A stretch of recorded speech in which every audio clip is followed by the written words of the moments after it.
If your church wants to reach more people, you need to focus on local search engine optimization. And one of the keys to local search engine optimization is knocking your Google business profile out of the park. In today's episode, we'll tell you all about how to do that. We hope this conversation helps your church reach more people and grow. This is the Reach Right Podcast. Well, hey guys, welcome to the Reach Right Podcast, episode number 111. I am your host, Thomas Costello, and with me, as always, is my co-host, Ian Hyatt. Hey, what's up, Thomas? Hey, not much, man. Excited to talk today. We're going to be talking about 9 Google business profile hacking tips to help churches. I think this is a really good conversation. Now, I think one of the things about talking about Google business profile is that a lot of people don't really know what does that do for a church? Like why is it so important that we really dial in our Google business profile the way that it needs to be dialed in? I think that's one of the things that we probably want to start off by talking about that before we get into the tips. Here's why it's so important. Why don't you tell our audience why it's vital that we do that, Ian? Well, first of all, you want to be recognized as an organization by Google. You want to be found when people do a search for churches in your area or churches in your city.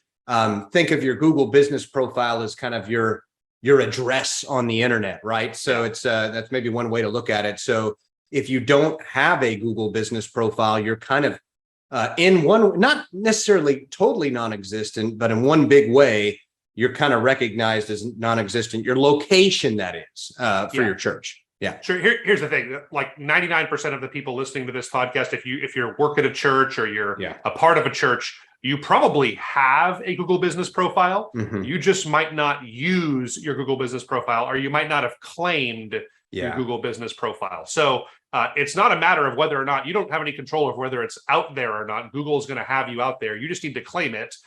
And here's what really matters is that when people look for churches online, they type in search terms like churches near me or churches in Austin, and they put in those terms.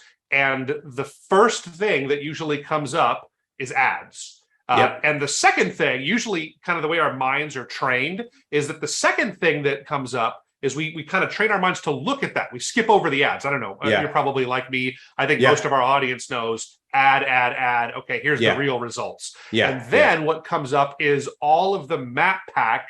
And this is all information pulled directly from churches' Google business profiles. That's where that's going to come from. So if you want to appear at the very top of search engines, it used to be all about making tons of content and doing little tips and tricks on your church's website. Now it is mostly, more than anything, it's about dialing in that Google business profile. So in this episode today, we're going to teach churches how you can hack your Google business profile so that you show up on more of those local searches. And really, it's not tough stuff to do. Most of it is pretty easy.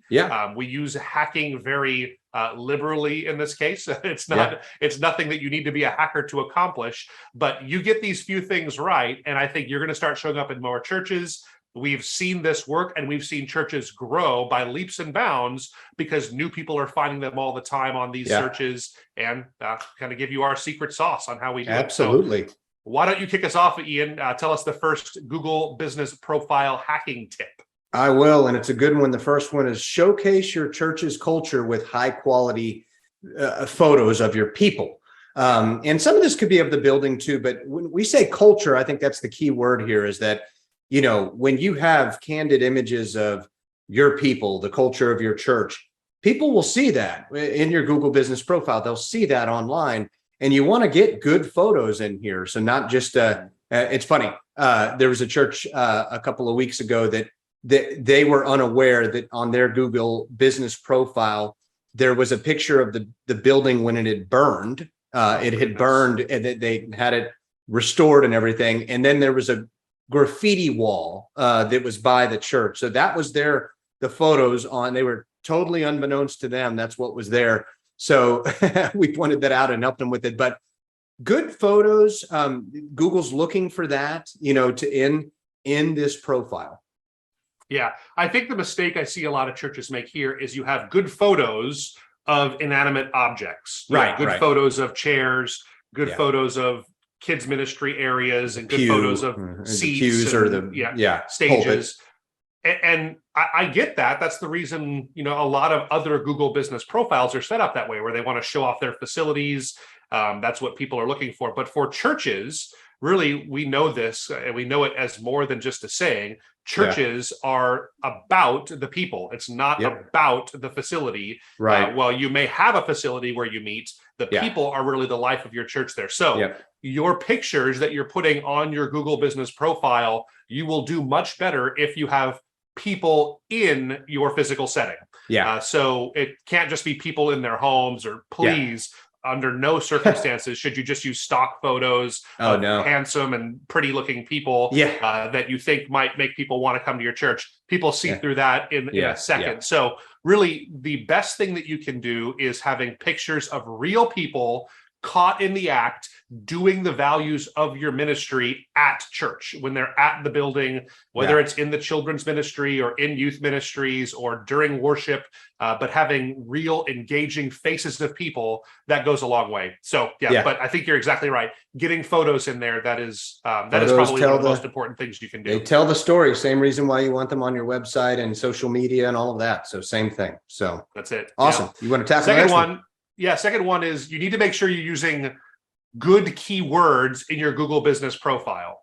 So here is the most important keyword you have to have in your profile is the word church. You want to make sure that that's in there. A lot of times churches don't have the word church in the name of their church. So sometimes even for a denominational church, you might be First Baptist.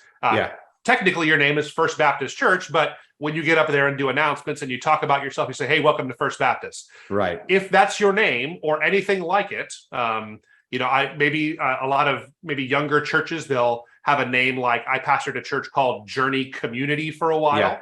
And we still were very intentional in using the word church in our Google business profile and in everything we did online. So even though you kind of went by Journey Community, right? We were a community. And I think there was a season where a lot of churches wanted to not have the word church in their name because it had certain stigmas that went with it for people. I think that in an internet marketing era, using the accurate term that your community thinks of you as, that's something that's so important to do. So you want to use that term church. If you pastor a Hope Chapel or a Calvary Chapel, these churches are very notorious for this, that they are Calvary Chapel. So they're not going to use the word church, but really finding ways to get that word church in there, finding ways to get some of your surrounding communities and your community in there. So that's important stuff to get in there. And then also you want to use keywords that are associated with any of your ministries as a church. So if you are really well known for your children's ministry or your vacation Bible school, you want to try and get those terms in there because there are people that are looking for great youth ministries, great kids ministries, and they're typing in those terms too. So trying to get that kind of stuff in and making sure you get those keywords in your profile, that's really important. No, that's great. Nothing further to add. And the next one's important too, I'll cover here, which is craft a compelling description within your Google business profile. So they give you 750 characters. So you can have something that stands out, something that's invitational to visitors. Don't just put, we are a church, we hope to see you on Sundays. We meet Sundays at whatever. And so, try to think a little creatively, invitational, and have something there that, because again, people will read this and see this. And Google likes this too. When I say Google likes this, Google sees if you go the extra mile on this, and that all helps in your ranking too. Yeah, no, I think you're exactly right. I think a compelling description, it goes a long way. I think it's worth it to have someone that really wants to spend the time working on copywriting for you. I think that's really important on your website, in your descriptions online like this. I don't think it's right just to copy and paste your mission statement or something like that. That's not what they're looking for. I think you want to approach this the same way the same things you would say when you shake a visitor's hand on Sunday for the first time. That's the kind of stuff that you want to be talking about here when you're introducing your church. Think of it as like an introduction to the world. I would recommend very conversational kind of tone. So, that's good. Making it so that it's something that someone feels like that they'd relate to you, or that they feel like they're just reading a conversation between two people there. So that goes a long way, I think, in something like that. That's really good. Awesome. Next one is make sure you set up your geographical area on your Google Business profile. So this is something that you have the option to do when you set it up. There's a couple of different ways. So this is especially important for churches that are meeting in a facility that is not your own. There's a few ways around this, and it's kind of one of these things that's in a gray area when it comes to Google Business Profile setup. So we wrestle with this all the time. So if you're a church that meets in a school, or you meet in a theater or in a hotel, which a lot of churches are at that place now. I think that if you can, it's still good to find a way to make your place, basically your church, a suite, or like consider it a place that you're renting, because you're probably paying some money for that school. So it is usually best to set it up in a way that you claim that spot on the map as your church's location.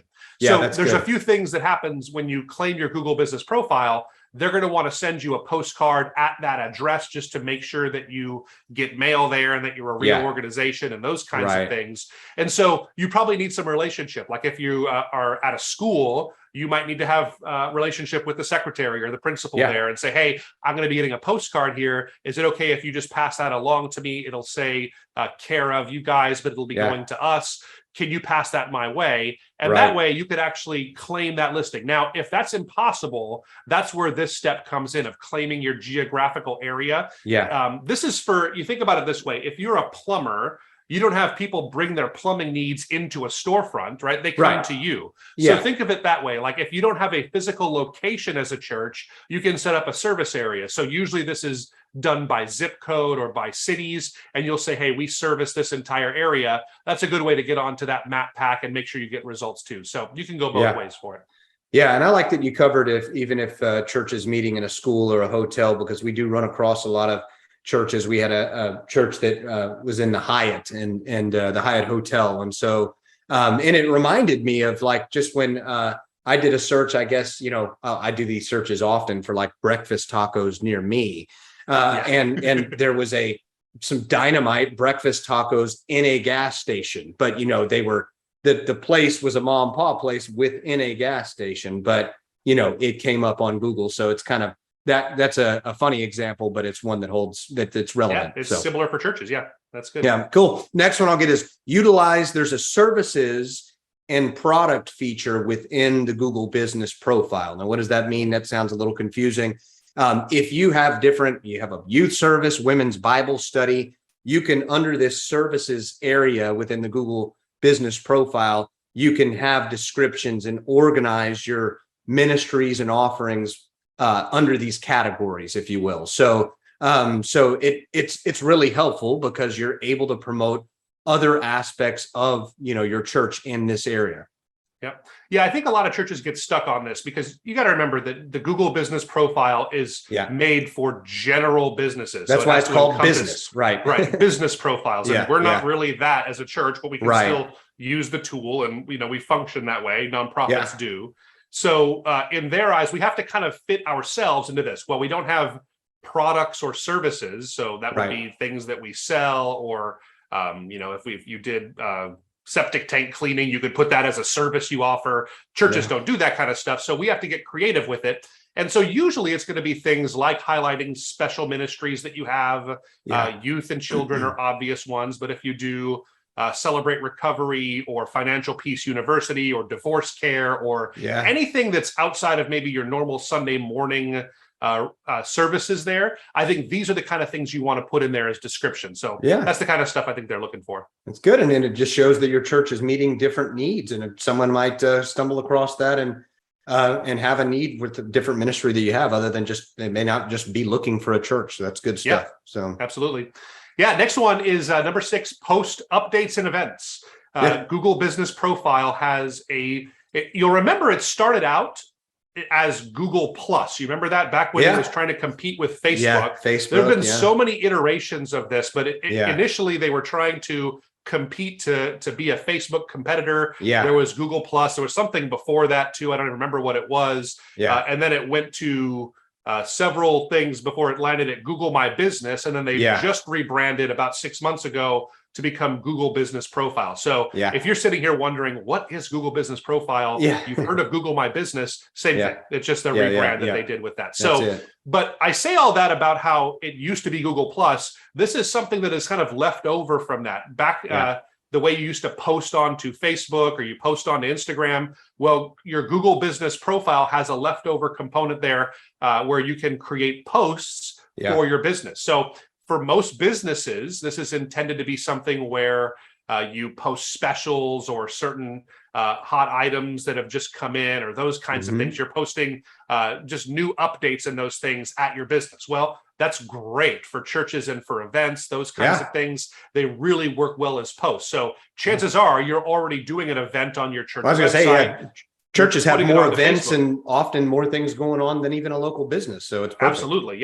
So this is a great thing to do. I think it's probably the most valuable place to put that information is onto your Google Business Profile, because it delivers that information to a wide audience that in most cases you've never met before. Remember, these are searchers. These are people looking for things like things to do in Austin, or they're looking for children's events or whatever it would be. That's where you're going to pop up. It's a great way to introduce your church to new people. And the more that you put content into your Google Business Profile, this is going to tell Google, it's basically a signal that says, this is an active business that's actively using our platform. We want to help them kind of move up, and the algorithm tends to favor you when you do this. So make it part of your routine. Every time you add a new event to your church calendar, make a point of getting that onto your Google Business Profile. Also, new sermon series. That's a great thing to put on there. So you have a graphic that goes with it, because you can add graphics to these updates. Put in the graphic, talk about your sermon series. That's once a month, probably. You have another kind of post that would really help your audience online there. So I think that's really a good thing to do.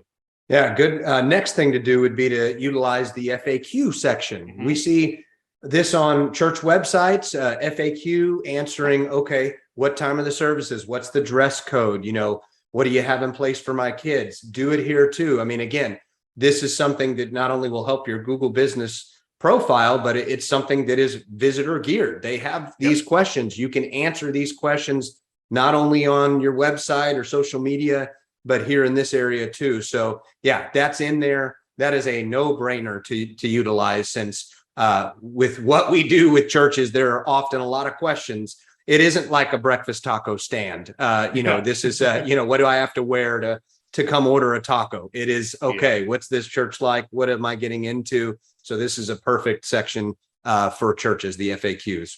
FAQs are great for reducing apprehension. So it helps people get over that hump of showing up at church for the first time. So anything we can do to help them get over that hump. And my advice for these FAQs, same things for FAQs on your website, is make them, again, ultra conversational. Don't be too stuffy with it. Don't take yourself too seriously. Feel free to make jokes. We've all seen FAQs before that are just kind of getting information out there. That's not what this is for. This is about building relationship and helping people get over that hump to come for the first time. So I think that's a good one to do. Good. Next one, very important. Respond to all reviews. Number 8 is respond to all reviews. And that goes for both positive and negative reviews. So I think it's natural for us to respond to the negative reviews because you feel like you need to put up a fight and, kind of make sure you put that person in their place. Exercise caution with that when you get a negative review on things. I got to tell you, most of the time, negative reviews are going to be from just pot shots from people you can't even identify, and you won't really know where this is coming from, or it's they wouldn't let me blow my shofar or bark in church. They wouldn't let me do that. Yeah, that you might be able to pinpoint, but I find that a lot of times it's going to be people that'll say, you believe in fairy tales from 2,000 years ago, and no one know. It's just your local friendly atheist giving you a little encouragement on your on your Google Business Profile there. So respond to them. We did a whole episode that we can link up in the show notes here, or in the show notes below, and up on top if you're watching us. But we did a whole episode about how to respond to reviews and what to do when people get all negative with you. But here's what you need to know is that every review is a signal to Google that this is a prominent organization or a prominent ministry in our case. So even the negative ones, they tell Google, hey, people are going here, at least. A lot of people are showing up at this place. And so every time you respond to a review, think of it almost like counting as an additional review. It's more of a signal. It's letting Google know that you're engaged with people as they're putting reviews in there. So every time you get a review, even if it's someone said, it was a great first service, or love this church, make sure you respond, thank them for that. If they're giving you a negative review, respond and say, I'm sorry about that. But those things are, it's just so important that you get that out there, that you respond to every review. It's a great signal for Google that will help boost your ranking. Good. Yeah, absolutely. And last but not least, make sure your Google business profile is complete and accurate. So we've talked about a lot of the steps to take in here. I think that's what we've seen. Like you said at the very beginning of this podcast, Thomas, most churches have a Google business profile, but it's not complete and it's not accurate. So take the time to go through all the steps. It's not too complex. It takes a little bit of time, and make sure it's accurate too. So make sure all the information is accurate in there. And because stuff changes at churches, service times change, different things change. So don't forget that you got to make those updates ongoing too. Yeah, I think it's helpful to go on there at least once a quarter and make sure everything's still accurate. We have all of our information in there. One of the things that every kind of social platform does is they want you to fully utilize the platform. And really, they want all of your information too as a business, anything they can get from you. So they basically incentivize you to complete your profile, put in everything you can about your church into your profile here, and Facebook and Instagram and LinkedIn and all those places. It wants all of that info. And they want it so that they can kind of better get your information and sell you products and those things. Yes. But they incentivize that by giving you better results on the algorithm if it is fully completed. So usually there's going to be like a checklist that comes up. It says, your 9 of 10 items are complete. Do this last one, and then you'll be fully complete. And they're always trying to get more of that information to help you boost your scores on the algorithm. So do it, go along with it. I think if you want to get your word out there about your church, help them kind of get that information that they need to put you in their algorithm better, that'll go a long way. So absolutely. Anything else to add? Any other tips to share or anything, Ian? No, this was good. We hope it's helpful to anyone who is listening to this and checking it out. Get it done. Yeah, we really do hope it was helpful. If it has been, it would mean a lot to us if you would rate, review, subscribe, like, comment, do all of those things. If you have another thing that you've done on your Google business profile, or something else you've just done to help more people find your church online, we'd love to know in the comments below. So drop us a line there. We'd love to have a conversation. We try to respond to all of our comments and reviews, just like we said in this episode. So do that, and we'd love to get back with you on it. So thanks so much, guys, for being a part of our Reach Right family, and we hope to see you next week.